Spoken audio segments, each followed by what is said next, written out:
नेहरू युवा केंद्र हमीरपुर में मेरी माटी मेरा देश माटी को नमन वीरों को वंदन कार्यक्रम में नदौन में केंद्रीय सूचना प्रसारण एवं खेल मंत्री अनुराग सिंह ठाकुर ने बतौर मुख्य अतिथि शिरकत की। इस अवसर पर अमृत कलश यात्रा का आयोजन भी किया गया, जिसमें काफी संख्या में लोगों और युवाओं ने हाथों में अमृत कलश लेकर यात्रा में भाग लिया। केंद्रीय मंत्री अनुराग सिंह ठाकुर ने भी नदौन पहुंचने पर अमृत कलश यात्रा में भाग लिया। केंद्रीय मंत्री अनुराग सिंह ठाकुर का पहुंचने पर भाजपा जिला अध्यक्ष देशराज शर्मा, जिला सचिव विनोद ठाकुर, महामंत्री अजय रिंटू ने स्वागत किया। इस मौके पर केंद्रीय मंत्री अनुराग ठाकुर ने कार्यकर्ताओं के द्वारा एकत्रित की गई मिट्टी के कलश से मिट्टी भी एकत्रित की।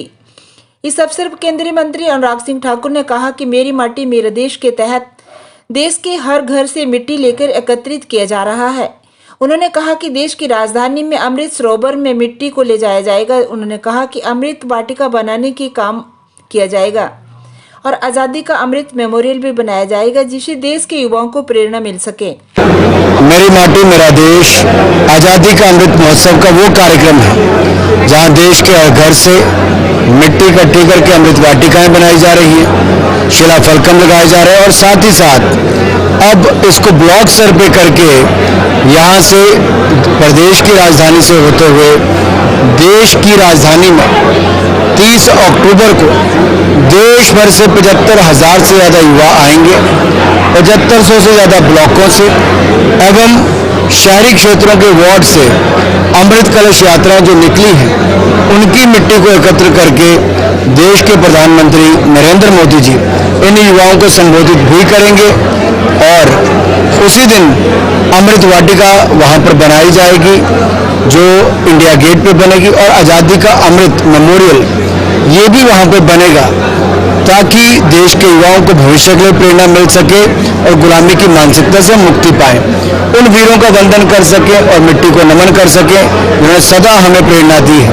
और मुझे पूर्ण विश्वास है कि ये कार्यक्रम एक ऐतिहासिक कार्यक्रम होने वाला है और उसी दिन देश में एक ऐसी संस्था जो युवाओं के लिए बनने जा रही है, माई भारत मेरा युवा भारत, उसको भी लॉन्च प्रधानमंत्री मोदी करेंगे।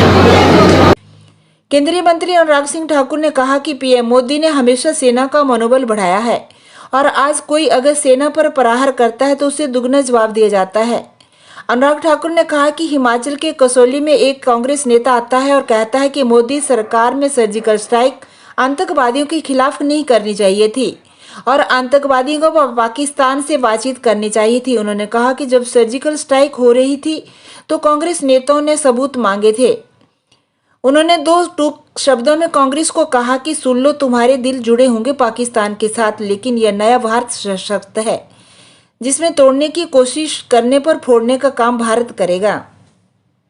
अनुराग ठाकुर ने कहा कि क्या मिलता है कांग्रेस को पाकिस्तान से। उन्होंने कहा कि एक भी कांग्रेस नेता ने अपनी बात का खंडन नहीं किया है।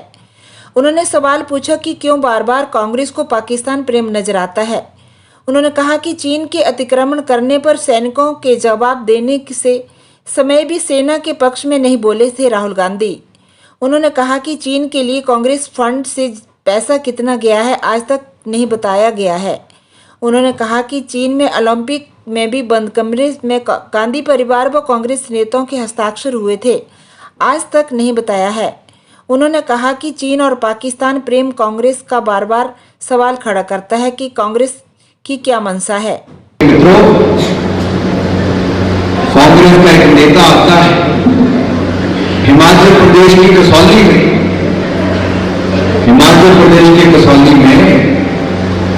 कल कह के जाता है कि मोदी सरकार में सर्जिकल स्ट्राइक आतंकवादियों के खिलाफ नहीं करनी चाहिए, आतंकवादियों से और पाकिस्तानियों से बातचीत करनी चाहिए। क्या आप कांग्रेस के इस नेता से सहमत हो? क्या आप सहमत हो? अरे कितनी बार करेंगे? जब सर्जिकल स्ट्राइक की तब कांग्रेस ने सबूत मांगे और आज जब भारत के सैनिक कितने मजबूत होते हैं, सरकार पीछे खड़ी होती है तो उनका मनोबल गिराने के लिए कहते सर्जिकल स्ट्राइक नहीं करनी चाहिए थी।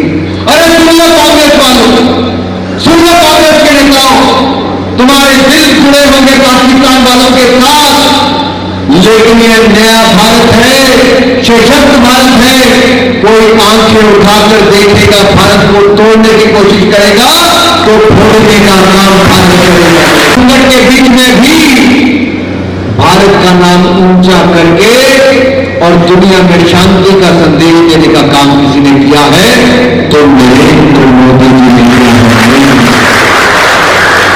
लगता था G20 की अध्यक्षता करते हुए कोई डेक्लेरेशन नहीं होगा, कोई संदेश नहीं जाएगा, भारत विफल हो जाएगा, ये दुनिया ने कहा था।